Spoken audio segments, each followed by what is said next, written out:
How do you do, Ivan Ivanitch? I'm delighted to see you. What brings you here? Oh, my dear good friend, I have to ask you something. I implore you. Let me a revolver till tomorrow. Be a friend.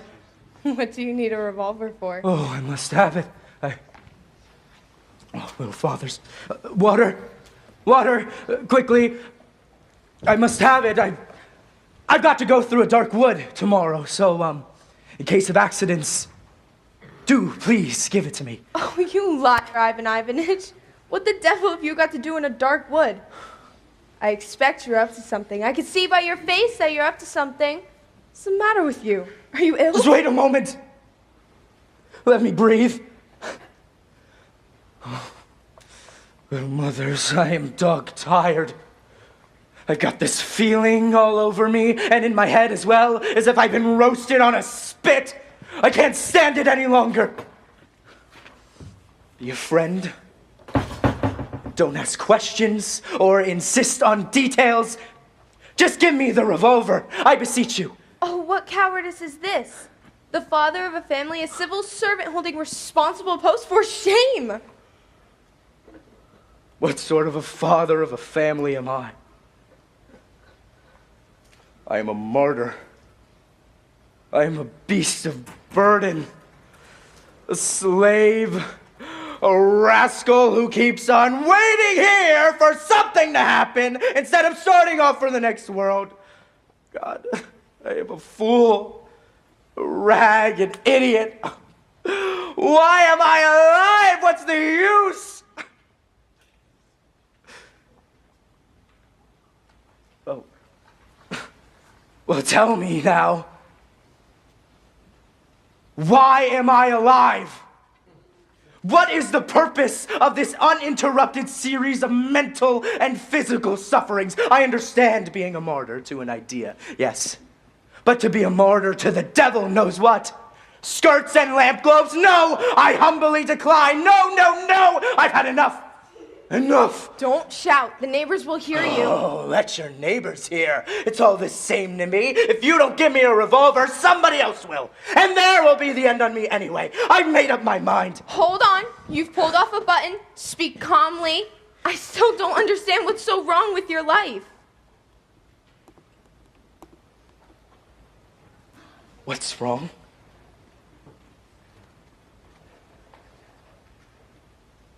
You ask me what's wrong. Very well. I'll tell you. No, very well, I'll tell you everything, yeah? And then perhaps my soul will be lighter. Let's sit down.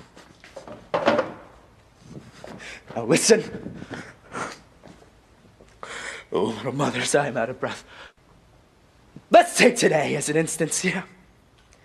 Let's take today. As you know, I've got to work at the Treasury from 10 to 4. It's hot. It's stuffy. There are flies. And my dear good friend, the very dickens of a chaos. The secretary is on leave. Krapov has gone to get married. The smaller fries in the country making love or occupied with amateur theatricals. Everyone is so sleepy, tired, and done up that you can't get any sense out of them. The secretary's duties are in the hands of an individual who is deaf in the left ear and in love. The public has lost its memory. Everyone is running about angry and raging. Oh, and there is such a hullabaloo in the air that you cannot even hear yourself speak. Confusion and smoke everywhere. Oh, and my work. My work is deathly. Always the same. Always the same. First a correction, and then a reference back. Another correction, another reference back. It's all as monotonous as the waves of the sea. One's eyes, you understand, simply crawl out of one's head. Give me some water.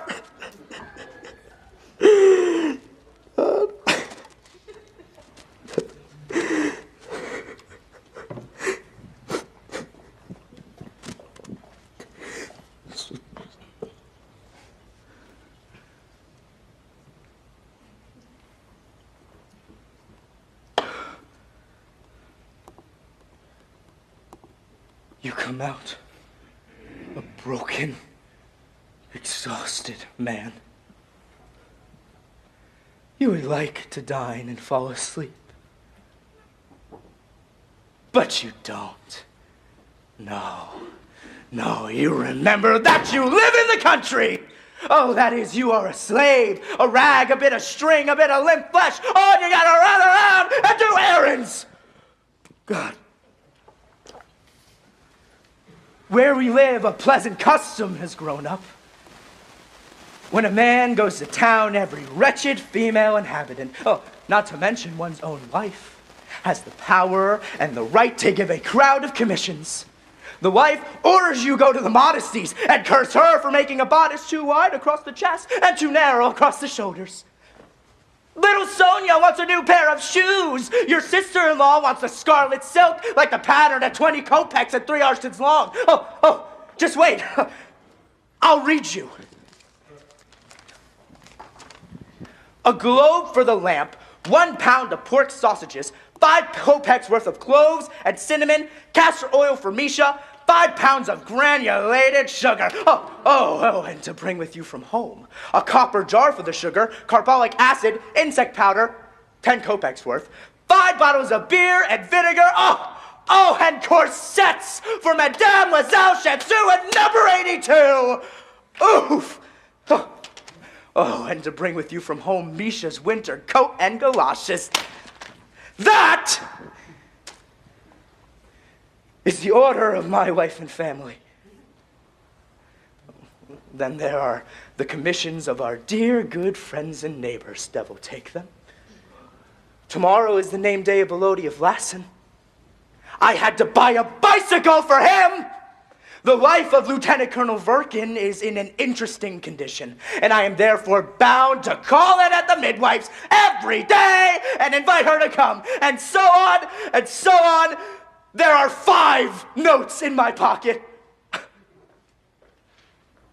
My tie is all in knots. So,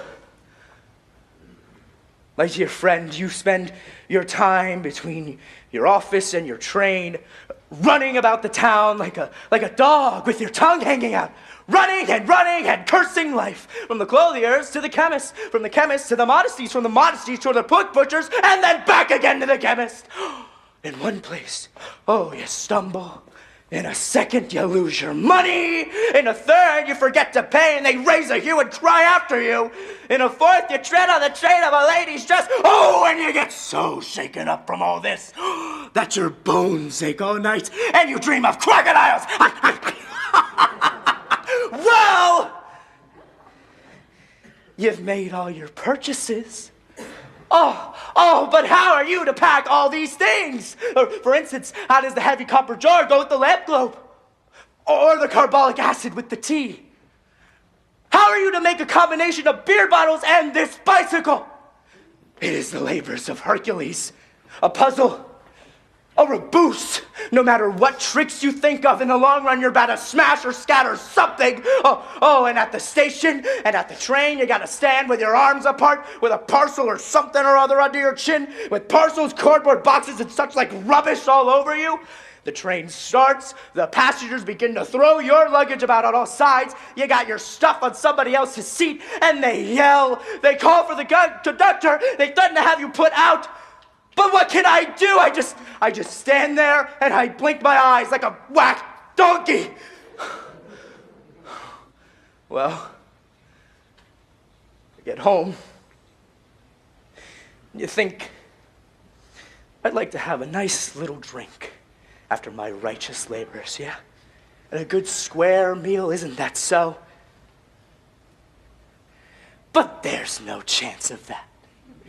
No. You've hardly started on your soup when she's got her claws into you, oh wretched slave that you are! And wouldn't you like to go to some amateur theatricals? Or to a dance? You can't protest. You are a husband. And husband, when translated into the language of summer residents in the country, means a dumb beast of which you can load to any extent without fear of interference of the Society of Prevention of Cruelty to Animals.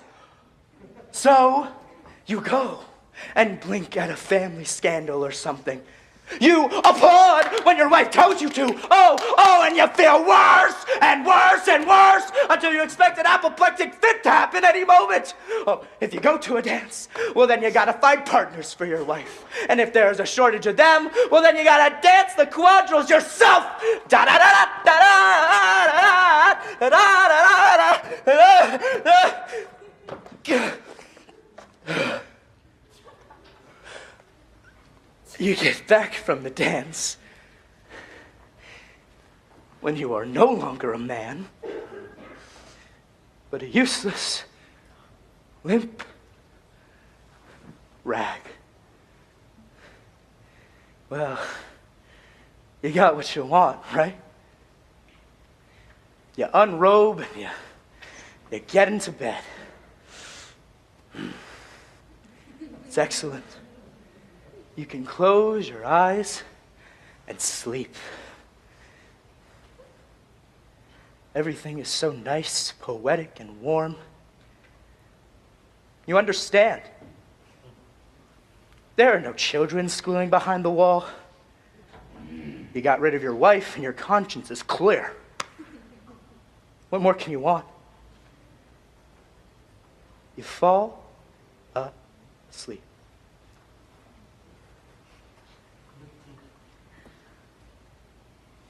Suddenly, you hear a buzz. Gnats!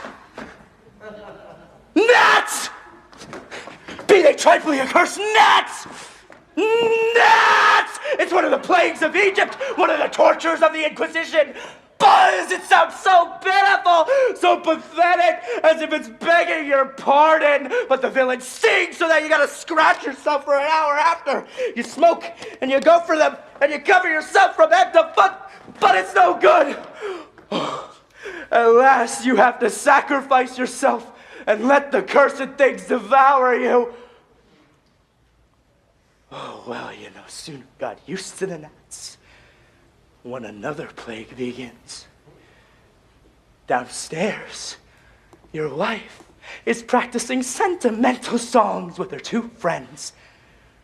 They sleep by day and rehearse amateur concerts by night. Oh my God, those tenors are a torture with which no gnats on earth can compare. Oh, tell me that the youth has ruined you. Before thee do I stand enchanted. The beastly things have about killed me. So as to deafen myself a little, I do this. I drum on my ears.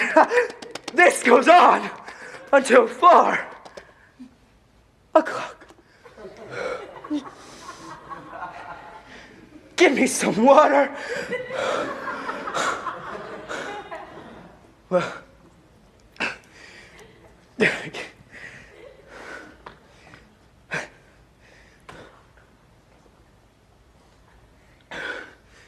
not having slept. You get up around 6 in the morning and off you go to the station. You run as not to be late, and it's muddy, foggy, cold. Brrr. You get home from the station and then you start all over again. So there, friend. It's a horrible life. I wouldn't wish one like it for my enemy.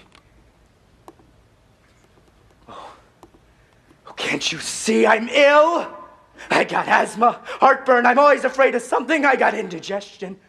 Oh, everything is thick before me. I've become a regular psychopath. Only between ourselves. I want to go down to Chekhov or Machevsky. Oh, there's some devil in me, friend. In moments of despair and suffering, when the gnats are stinging or the tenors sing, everything suddenly grows dim. And all I want to do is race about the whole house and shout, I want blood! Blood! Or really all I want to do is lay a knife into somebody or hit him over the head with a chair. But that is what summer life in a villa leads to. Oh, and nobody has any sympathy for me. And everyone seems to think it's all as it should be.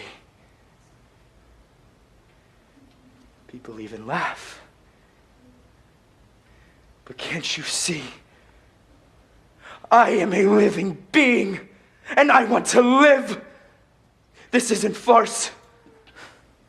It's tragedy. So I say, if you do not give me the revolver, you might at any rate sympathize. I do sympathize.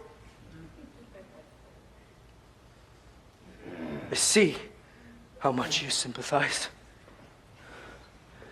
Goodbye. Got to buy some tooth powder, some anchovies, and some sausages. Then off to the station.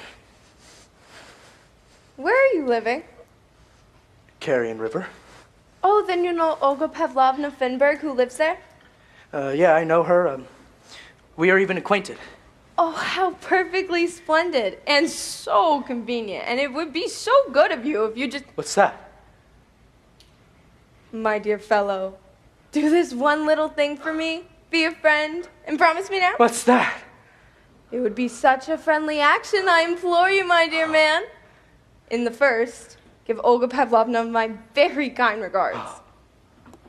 In the second, there's this little thing I'd like you to take down to her. She'd asked me to get her a sewing machine, but I haven't had anyone to take it down to her by. You take it, my dear, and at the same time, you'll take this canary in its cage. But be careful, otherwise you'll break the door and the... What are you looking at me like that for? A sewing machine. A canary in its cage. Siskins and chaffinses. Oh, Ivan Ivanitch, what's the matter with you? You're turning purple. Where's the birdcage? No, show me the sewing machine. No, how about you get on top yourself? Eat me! Tear me to pieces! Kill me! I want blood! Blood! You've gone mad! I want blood! Blood! He's gone mad, Peter Marie! I want blood! Blood!